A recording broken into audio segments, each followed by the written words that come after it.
So without further ado, I know that you guys are really excited for this session and eagerly waiting for it. So without further ado, let's welcome Alisha on the floor. Alisha, the floor is all yours. Thank you so much, Arsalan. I'm really excited because poetry is something that I live for, or it's something that I cannot live without doing every day. And even though if I share it or I don't share it with others, but it is something that I closely hold on with me. And I hope this will help you even a little bit to understand how you can develop skills for writing poetry. I would love to share my screen so that we can go through the flow. Please let me know if you can see it. Yes? Yes. Okay, perfect. So now, Okay, this Archana, is you the ready? most important skill that we all really need to have, and that is observation or looking around beyond what you see. So, whenever you're trying to write a poem, always remember bring in your observation. What do you see? Okay, I have a feather. What about this feather is different? What about this feather do I observe? I have a mobile phone. What about this phone is probably similar to others and different? Everything, every object you have in your daily lives can become a poem. Maybe you see a sunset. Maybe you're feeding bread to ducks. That could be made into Okay, a do poem. it. Okay. So, just the first skill that I'm sharing with all of you is seeing and observing, right? Look around. What do you see? That's one skill you really need. We're going to try and complete the sentence. So, I want you all, this activity will require you to use the chat box. So, I want all of you to use the chat box. We're going to try to complete the sentence. Look at the first one. I heard a knock on dash. What would you put on the dash? I heard a knock on what? I'm going to try and pull up the chat so that I can read it. On the door, okay, door, window. Any more responses? Door, window. Okay, on the wooden door. Good try, very good. Okay, so all of you now look. If, just an example, if all of us are poets and we're writing the same thing, what's different about our poetry, right? Now just think out of the box. There is no door, there is no window. Now where do you hear the knock? Wall. Okay, good try. Yes, could be wall. Very good. Heart. This is creative. I heard a knock on the heart, on my heart. I heard a knock on my hand. I heard a knock on the opaque body, on my mind, on the mirror, brilliant, on the ceiling. I heard a knock from under my bed. Just imagine how you've changed it. The second rule is thinking out of the box. One is observation. Second, think out of the box. In my heart, exactly, very good. So just let your imagination go wherever it can. Let's try again now for the second one. Let's see what creativity you can bring. Her eyes are dash. What are her eyes like? Her eyes are dash. Sparkly, watery, khaki, mysterious, hazel.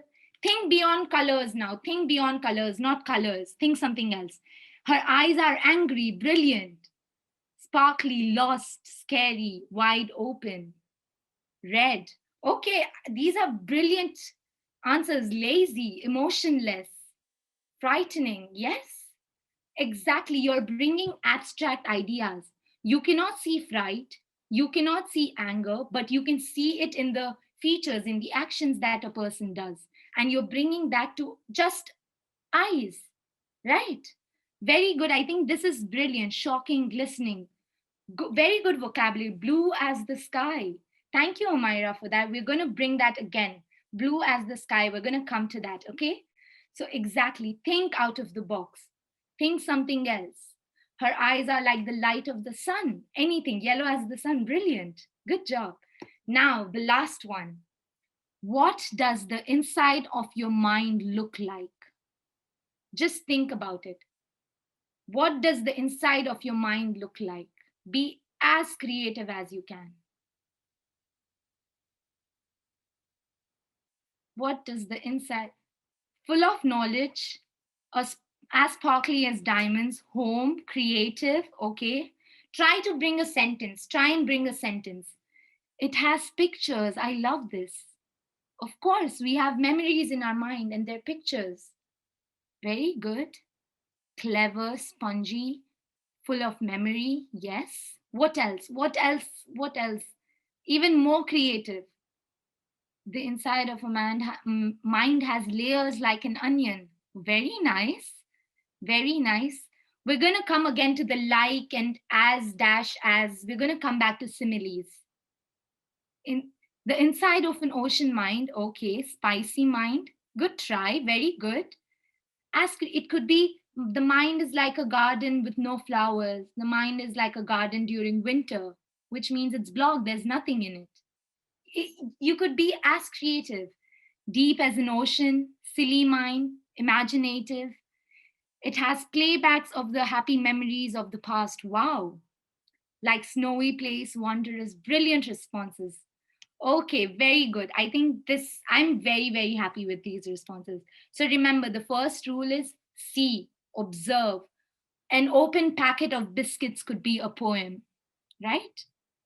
A box of color pencils could be a poem. Your laptop could be a poem. Anything you wish can be a poem when you think imaginatively. Okay, now we're going to go next. We're going to move on. We're going to look at a couple elements of poetry. Before we begin to write our own poems, I would really, really appreciate if we get some idea of what we can include to make it creative. One is going to be similes. One is going to be metaphors. We're going to look into this in detail, so don't worry. One is going to be imagery, one personification, and rhyme and rhythm and rhyme.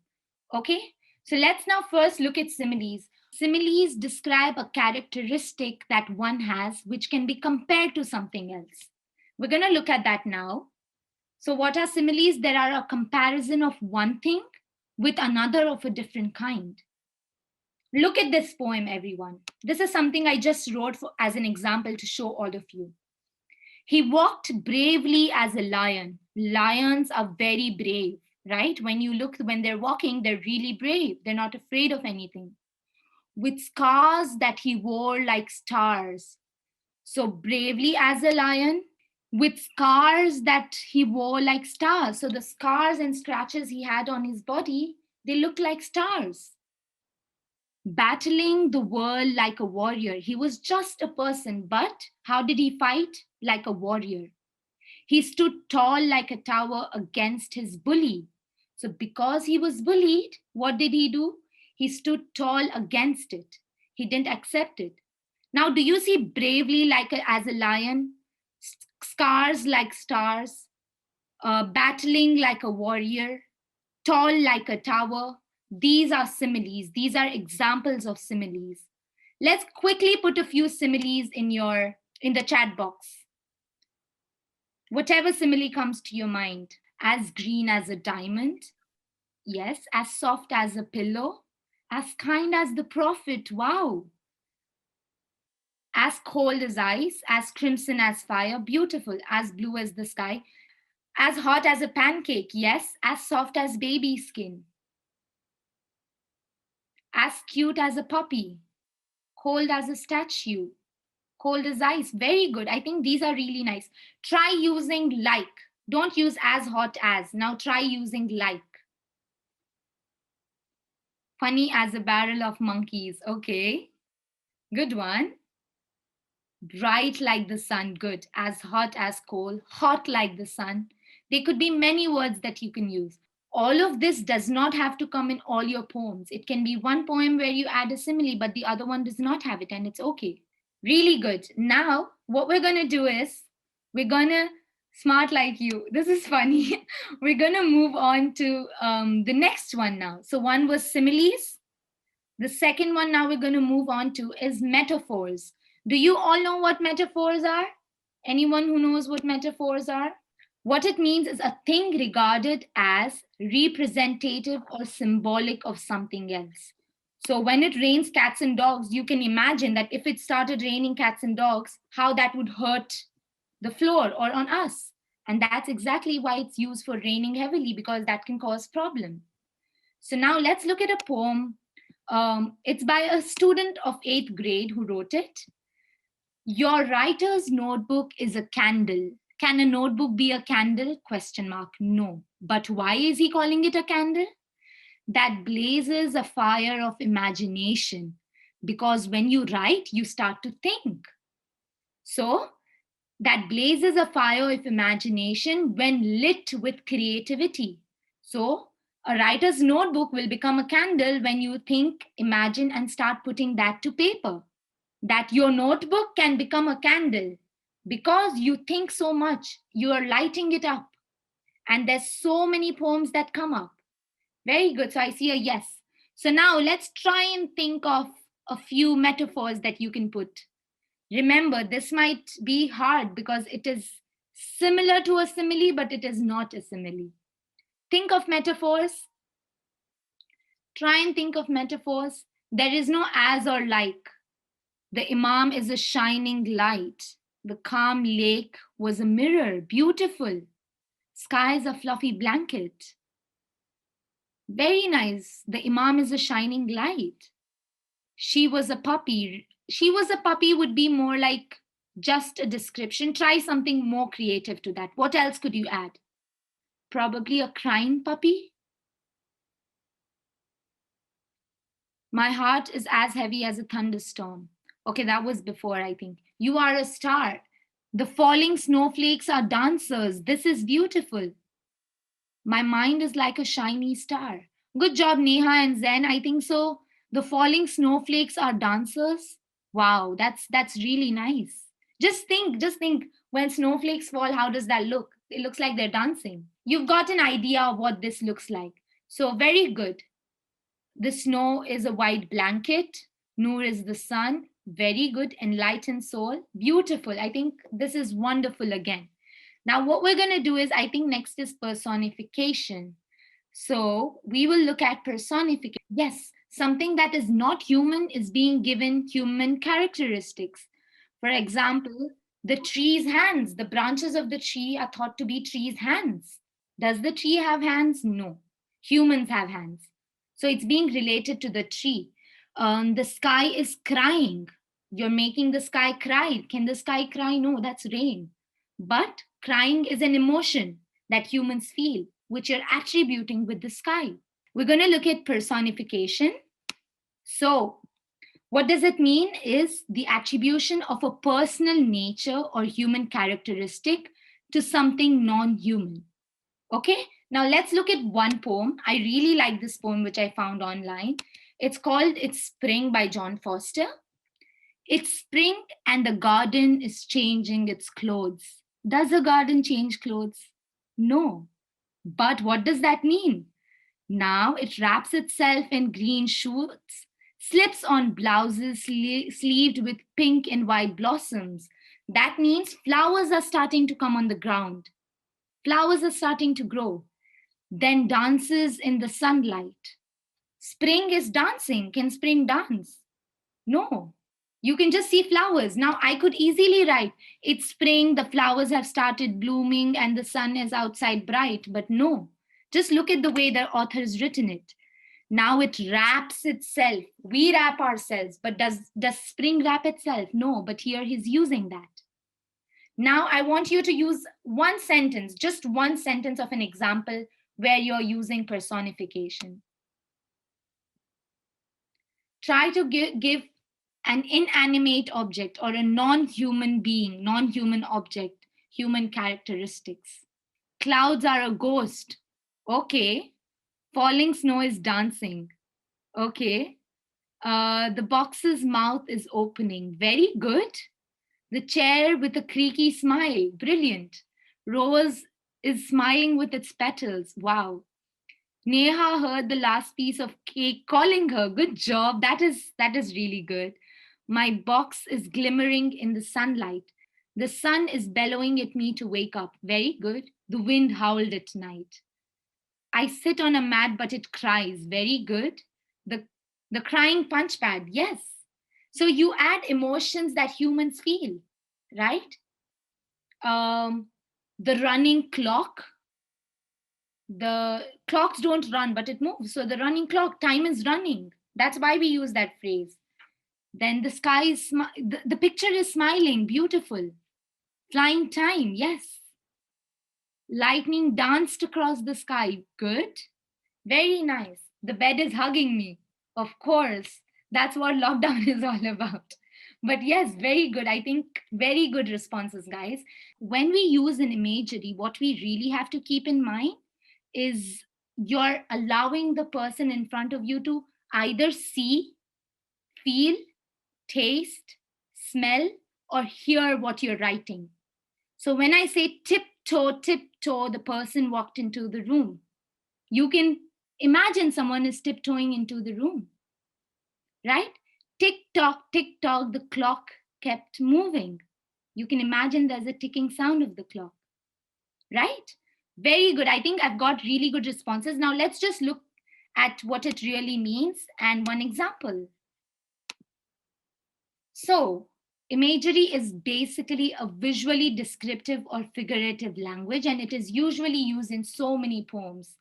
Everything that is detailed has imagery in it. This is a poem. This is one of my favorite writers called Christiane Martin, and she writes really many of her poems have this imagery. So just listen to this. I am the rain gently patting the rooftop. You can now hear the rain patting the rooftop. The drop sliding down your window. Just imagine how the drop slides down your window. You can imagine that. You can see that. It could be your car window. It could be your room's window. Whenever it rains, the drop slides down. So this is what imagery basically signifies, where you're allowing the other person to imagine using their senses. Now, I want again all of you to put in the chat one sentence that depicts imagery, just one sentence. The lake was shivering by the touch of the morning wind. You've used many things here. Very good. Sweet smell of roses. Yes. The horses went clippity clop. Very good. The sun put on a face with a myriad of colors. I can imagine that, the sky changing its colors because of the sun.